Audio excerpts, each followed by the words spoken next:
Hello and welcome in today's video. आज की इस नए वीडियो में आप सभी का स्वागत है। अब मेरे काइगर के साथ पहले मैं दिखा दूं आप लोगों को, ऑलमोस्ट 8,500 किलोमीटर होने वाले हैं। खैर आज मुझे 60-70 किलोमीटर का सफ़र करना ही है। मैं सब एक्सप्रेस वे पे ही हूँ, तो आई सपोज 8,500 से ऊपर हो ही जाएगा आज। एवरेज मेरी 20.8 से घट के 20 पे आ चुकी है और अभी वहीं पर कांस्टेंट है। तो अभी तक क्या हो रहा है गाड़ी में, क्या नहीं हो रहा है गाड़ी में, क्या प्लस क्या माइनस, क्या क्या नए नए चेंजेस हुए हैं गाड़ी में अभी तक, तो वो आज की वीडियो में आप लोगों के साथ मैं शेयर करने जा रहा हूँ। तो शुरू करें। ओके, तो सबसे पहले मैं आप लोगों को एक बात बता दूँ। मैंने अपनी पुरानी वीडियोस में भी कहा था काइगर के साथ मेरे 2-4 छोटे मोटे इंसिडेंट्स हुए थे। इंसिडेंट्स नहीं बोलूँगा, लाइक अनएक्सपेक्टेड कुछ सिचुएशंस हुई थी इस गाड़ी के अंदर, कुछ टेक्निकल फॉल्ट था और वो मुझे लगा था कि शायद सभी काइगर गाड़ियों के साथ है। जो इसका हीट मीटर होता है टर्बो वेरिएंट में स्पेशली, बाकियों में भी होता होगा, I am not sure, but मैं टर्बो की बात कर रहा हूँ। टर्बो वाले में जो इसका हीटिंग वेरिएंट है, जो लेफ्ट वाला जो रहता है, ये हमेशा ऊपर रहता है। ऊपर के 2 पॉइंट छोड़ के उतनी इसकी लाइन बन जाती है। तो मुझे ये लगा था कि मेरी गाड़ी शायद से हीट मार रही है, राइट। ये मुझे लगा था कि गाड़ी शायद हीट मार रही है। उसकी वजह से 3 बार ऐसा हो गया मेरी गाड़ी ने हीट मारा है। गाड़ी ने हीट मारा है। मैंने अक्टूबर की स्टार्टिंग से में ही ली थी और अभी आज होली का दिन है। वैसे by the way happy Holi आप सभी को। तो मुझे रिश्तेदारी में जाना है ना, इसलिए मैं जा रहा हूँ। तो मैंने अक्टूबर के स्टार्टिंग में ली, मार्च का एंड है, तो अक्टूबर, नवंबर, दिसंबर, जनवरी, फरवरी, मार्च 6 महीने हुए हैं। 6 महीने के अंदर 3 बार मेरी गाड़ी हीटअप मार गई थी, राइट। अब उसकी वजह से मैं बड़ा घबरा सा गया था कि यार नई नई गाड़ी है और ऐसे ऐसे इश्यूज हो रहे हैं। तो मैंने जब फर्स्ट सर्विस हुई थी, मैंने उनको बोला था, तो उन्होंने फर्स्ट सर्विस में इतना कुछ मे भी ध्यान नहीं दिया होगा। उनको लगा होगा शायद कूलेंट ख़त्म हो गया, तो उन्होंने कूलेंट भर दिया। आमतौर पर ऐसा होता नहीं है। उसके बाद जैसे फर्स्ट टाइम हुई थी, फर्स्ट सर्विस से कुछ दिन पहले, राइट, तब मैंने दी। उसके बाद 2 बार हो गई, यानी कि फर्स्ट और सेकंड सर्विस के बीच में 2 बार हुआ कि मेरी गाड़ी हीट मार गई। मैंने कूलेंट के 2 डब्बे अपने पास रख लिए और मुझे ये लग गया कि शायद से ये गाड़ी कूलेंट कुछ ज़्यादा ही पीती है, जिसकी वजह से अब 2-3 रीजंस थे। या तो इसके कूलेंट के वहाँ पे डिपार्टमेंट में कुछ लीकेज होगी, जो इसका कूलेंट वाला डब्बा रहता है वहाँ पे कोई लीकेज होगी, या इसका रेडिएटर लीक कर रहा होगा। मुझे डर था कि रेडिएटर लीक ना कर रहा हो, वरना यार बहुत प्रॉब्लम आ जाती है उससे। तो लॉन्ग स्टोरी शॉर्ट, वो 2 बार कूलेंट भरा, वो भी भर गया, हीटअप मार गई गाड़ी। तो फिर मैंने कस्टमर केयर पे थोड़ा फ़ोन करके उनको कंप्लेंट सी करी, तो उन्होंने बोला कि आपकी सेकंड सर्विस वैसे 9,000 किलोमीटर पे होती है। तो उस टाइम मेरी गाड़ी के कुछ कितने 7,800 7,900 हुए थे उस टाइम किलोमीटर, ऑलमोस्ट 8,000 हो गए थे, तब की बात है। तो गाड़ी गई है सर्विस में और मैंने उनका जो उनका सुपरवाइज़र था, ये जो अपने इंजीनियर, अपना मैकेनिकल इंजीनियर जो होते हैं सारे, जो वहाँ अपने सर्विस करते हैं, तो उनसे मेरी बात हुई। तो उनको मैंने सारा समझाया कि ऐसे ऐसे प्रॉब्लम है, तो उन्होंने सारा समझा। और उसके बाद गाड़ी में जब पूरा हुआ तो उन्होंने मुझे शाम को कॉल करके बोल दिया कि ठीक है, आपकी गाड़ी सर्विस हो गई है और वो जो प्रॉब्लम थी वो भी हमने सॉर्ट आउट कर दिया। तो मैंने ये पूछा कि प्रॉब्लम थी क्या, तो उन्होंने बताया कि जो कूलेंट की जो पाइप होती है, जो इंजन तक जाती है, जो वो वाली पाइप थी, उसमें लीकेज थी और वहाँ से बूंद बूंद बूंद बूंद रेगुलर बेसिस पे गिरता रहता था। स्पेशली तब जब गाड़ी चलती थी, स्टिल में तब भी इतना नहीं निकलता था, लेकिन चलती में ज़्यादा निकलता था। और मेरी रोज़ की रनिंग है आना जाना, यानी कि मेरे घर से मेरा ऑफिस, मेरा ऑफिस से मेरा घर, रोज़ की जो मेरी रनिंग हो जाती है आना जाना 60 to 70 किलोमीटर के बीच में पड़ता है। तो रोज़ जब मैं इतनी गाड़ी चलाता हूँ तो बाय डिफ़ॉल्ट था कि भाई अब गाड़ी हीटअप जल्दी होने के चांसेस बढ़ गए थे। तो मुझे बड़ी लंबी राहत की सांस मिली जब उन्होंने मुझे बताया कि प्रॉब्लम केवल थी कि पाइप लीकेज थी। उन्होंने पाइप को दोबारा से फिट करके ठीक कर दिया था। और क्योंकि सेकंड सर्विस थी तो उसका कोई अलग से चार्ज भी नहीं था, तो क्योंकि स्टार्टिंग की 3 सर्विस फ्री होती है ना दोस्त तो सेकंड सर्विस में वो सारा इंक्लूड हो गया था। तो ये एक ऐसी बात थी जो स्टार्टिंग से मुझे थोड़ा सा डर था अपनी गाड़ी को लेके, और ये मैंने अपनी पुरानी वीडियोज़ में भी आप लोगों के साथ शेयर किया है। चलो, ये वाली बात तो हो गई।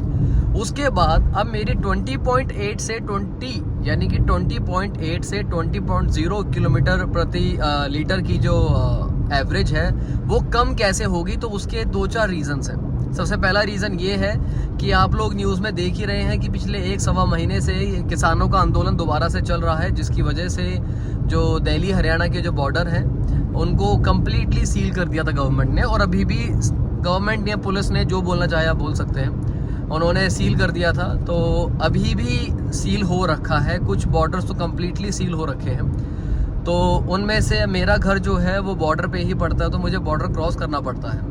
अब क्योंकि मैं सीधा रास्ता नहीं ले सकता हूँ, तो मुझे पीछे से घूम फिर के जाना पड़ता है, जिसकी वजह से गाड़ी स्लो भी चलती है, जैम में फंसती भी है। तो आमतौर पर जहाँ मुझे घर से ऑफिस आधा घंटा लगता था, मुझे पिछले 1-1.25 महीने से 1 घंटे से ऊपर लग रहा है, क्योंकि बॉर्डर बंद कर रखे हैं। वो एक रीज़न है कि गाड़ी बहुत गड्ढों से और बड़े बेकार रास्तों से होते हुए जाती है, जिसकी वजह से इसकी माइलेज पे असर आया है, राइट। ये तो था देखो माइलेज वाली प्रॉब्लम जो मैंने आपको बताई कि यही इकलौता रीज़न है जिसकी वजह से माइलेज को इफेक्ट हुआ है, वरना कोई और रीज़न नहीं है। अब आज मैं जा रहा हूँ, मेरी अगेन आज तो एक्सप्रेसवे के ऊपर जो जर्नी है वो लमसम 60-70 किलोमीटर की वन वे की है। तो आना जाना मेरा आराम से 100-150 किलोमीटर के बीच में हो जाएगा। तो देखते हैं कि आज माइलेज में कुछ इंप्रूवमेंट आती है या नहीं आती है तो मैं ट्राई करूँगा कि जब मैं वहाँ से दोबारा वापस घर आ जाऊँ तो आई विल ट्राई। अगर देखो ऑनेस्टली बोल रहा हूँ, मुझे याद रहा तो मैं पक्का उसको वीडियो में इंसर्ट कर दूंगा। ये 2 चीज़ें हैं इस गाड़ी के साथ जो हुई है पिछले कुछ दिनों में। उसके अलावा अगर गाड़ी का ओवरऑल मैं एक्सपीरियंस देखूँ 8,500 किलोमीटर ऑलमोस्ट होने के बाद, I am actually very happy with the car. इसका एसी, अब गर्मी आ चुकी है, इसका एसी वाकई में बहुत अच्छा है, मजाक नहीं कर रहा हूँ, एसी वाकई में अच्छा है। मेरे पास इसकी ड्राइवर भी है रेनो की, उसका भी एसी मार्वलस है, काइगर का एसी भी मार्वलस है। I am very much happy with the AC of this car. Driving position इसकी एक्चुअल में एसयूवी वाली है, तो बहुत डोमिनेटिंग सी आ जाती है इसमें एक आपकी सिटिंग पोजीशन। डोमिनेटिंग का ये नहीं है कि आप भगाओगे दौड़ाओगे, यानी कि आपकी रोड प्रेजेंस, आपकी नज़र रोड पे अच्छी खासी हो जाती है कि आपको दिख रहा है कि हाँ भाई मेरी गाड़ी कोने से कोने तक कहाँ कहाँ जा रही है। तो वो एक डोमिनेटिंग पॉइंट ऑफ व्यू से मैं कहना चाह रहा हूँ, ओके। और पीछे की 3 रो, तीनों लोग अगर बैठ के जाएं, मेरे अभी फैमिली फंक्शन चल रहे थे फिलहाल, तो उसमें था कि 3-3, 4-4 लोग भी इनफैक्ट पीछे बैठ के गए हैं। कोई ऐसा प्रॉब्लम नहीं आई है गाड़ी में। इसका जो पीछे का बूट स्पेस है 405 लीटर का है, जो इस सेगमेंट में सबसे ज़्यादा है, किसी भी गाड़ी का नहीं है। यानी कि ये जो कॉम्पैक्ट एसयूवी या एंट्री लेवल एसयूवी जो भी आप इन्हें कहो, उस सेगमेंट में इसमें सबसे ज़्यादा बूट स्पेस आ जाता है। मैग्नाइट में भी नहीं है, सोनेट में नहीं है, ब्रेजा में नहीं है, नेक्सन में नहीं है, ये किसी भी गाड़ी में इतना बूट स्पेस नहीं है। तो सामान बहुत सारा आ जाता है विदाउट एनी डाउट। काफ़ी लगेज है जो मैं इसमें कैरी कर लेता हूँ कंफर्टेबली। और दूसरी बात, बस एक चीज़ है जो इस गाड़ी की मुझे थोड़ी खटती है और वो मैं ठीक करवा सकता हूँ, वो है इसके अंदर का साउंड। यानी कि आप अगर गाड़ी में बैठे हो, मैं इस समय वीडियो बना रहा हूँ, मुझे टायरों का शोर और इंजन का शोर अच्छा खासा अंदर सुनाई दे रहा है। आई एम नॉट श्योर कि अगर मेरा कैमरा ये पकड़ पा रहा है या नहीं पकड़ पा रहा, बट मैं यहाँ अंदर बैठा उसको अच्छे से कंफर्टेबली सुन पा रहा हूँ, जो कि आपके लॉन्ग जर्नी को अगर आप अकेले हैं तो उसको उतना कंफर्टेबल ये नहीं बनाता। इसको डैम्पिंग के थ्रू हम कंट्रोल करवा सकते हैं, लेकिन जब तक इस गाड़ी की वारंटी है तब तक तो मैं डैम्पिंग वैम्पिंग कुछ नहीं कराऊंगा जिससे वारंटी में कोई भी कॉम्प्लिकेशन आए। जब एक बार वारंटी ओवर हो जाती है उसके बाद I will think about it कि क्या मुझे उस टाइम डैम्पिंग करानी चाहिए या फिर नहीं, तब तक तो मैं कुछ नहीं करा रहा। यही एक चीज़ है जो मैं इस गाड़ी से थोड़ा सा खुश नहीं हूँ, यही मैं बोलूँगा। बाकी काफ़ी लोगों ने बोला है कि इसके अंदर का जो प्लास्टिक है, टच एंड फील है, वो काफ़ी बेसिक सा फील होता है। तो देखो, इन माय ओपिनियन, जो पैसा ये गाड़ी आपसे ले रही है, पैसे को ध्यान में रखना है मेरे दोस्त। पैसे के पॉइंट ऑफ व्यू से प्लास्टिक की टच एंड फिनिश अच्छी है।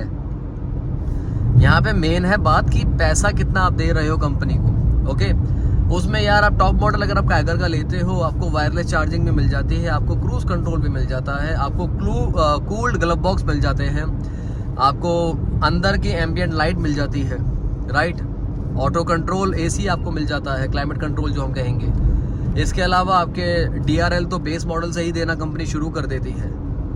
पीछे में आर्म रेस्ट भी मिल जाता है बीच वाले लोगों को। तो गाड़ी बहुत कुछ ऑफर कर रही है यार, ऐसा नहीं है कि गाड़ी ऑफर नहीं कर रही। और हर साल कुछ ना कुछ छोटे मोटे अपग्रेड भी आते रहते हैं कंपनी के गाड़ियों में, तो वो भी एक पॉइंट है। ओवरऑल इतने किलोमीटर चलाने के बाद I am actually very happy with the car. जितना मैं चला रहा हूँ और अपनी इस गाड़ी को मैं समझ पा रहा हूँ, टेढ़े मेढ़े रास्ते होते हैं, इनफैक्ट गड्ढे वाले रास्ते भी होते हैं, तो वहाँ भी मैं बड़े कॉन्फिडेंस के साथ गाड़ी को चला लेता हूँ। अरे मैं तो ड्राइवर को भी कॉन्फिडेंस के साथ वहाँ चला लिया करता था। ड्राइवर से तो इसका जो डिस्टेंस है, जो हाइट है ग्राउंड क्लियरेंस वाली, वो काफ़ी बेटर है। तो अगर मैं इतनी लंबी वीडियो होगी, खैर अगर मैं इसको समराइज वर्जन में आपको बताऊं तो समराइज वर्जन में मैं आपको यही बोलूँगा, मैं बड़ा खुश हूँ अपनी इस परचेज़ के साथ,